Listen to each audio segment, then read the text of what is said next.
now, Heartland Sports with Todd Richards.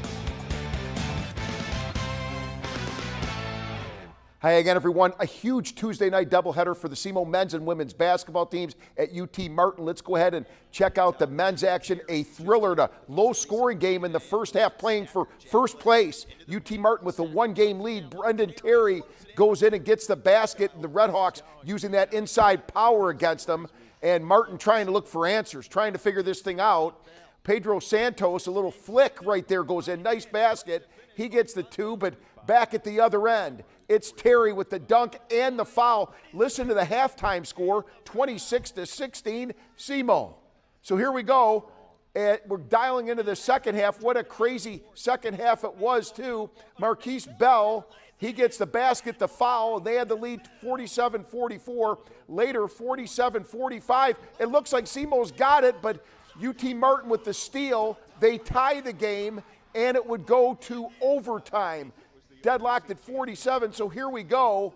And B.J. Ward, a guy looking for some answers, has got plenty. He drives and ties the game first of all, and then just a little bit later, Ward says, I am going to take this game into my own hands. He gets the steal, goes the distance, and scores it. The Redhawks then hit their free throws, and it came down to just a fraction of a second for Martin. They couldn't do anything with it.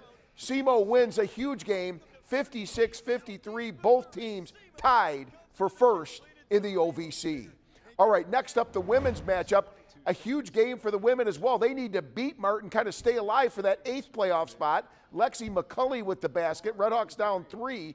UT Martin hits a three-pointer as well. Back comes McCulley again.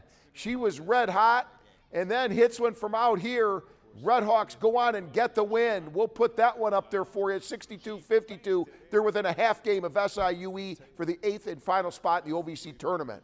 All right, time to step in the batter's box. Let's head out to Kappaha Field. Redhawks looking for a big performance.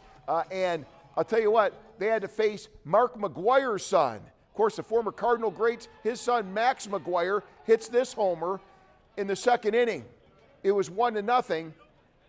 Meanwhile, the Redhawks fans say, we're not really worried because we're going to come back, and they did. Andrew Carroll on the mound got a second chance, and this time he strikes him out. Pretty good comeback, huh? He gets him right there. Then the bats would start to come alive as well for the Redhawks in a big way. They already had some runs. Then they would tack on some more with Dakota Jogers at the bat. Nothing better than those left-handed swings when they put it way out there. Center fielder unable to catch it. Joe Hall would come all the way around to score. SEMO would end up scoring plenty more by the end of this one. And they go on and win it. The final score, 11-3. Rosario with the bunt gets another one home. Sykeston boys basketball, they beat New Madrid County Central. They're 23-2. What a win. They honored Colby Thomas as well as Coach Greg Hollifield for milestones. The showdown Friday at Jackson. We'll have all the highlights at Heartland Hoops. Murray and Goreville, final game of the Superman Classic, pushed back due to the snowstorm. They finally got it in. That's Murray with the basket, and they would get the title. That's Goreville with the second place trophy. Murray with the championship hardware as we head to this timeout.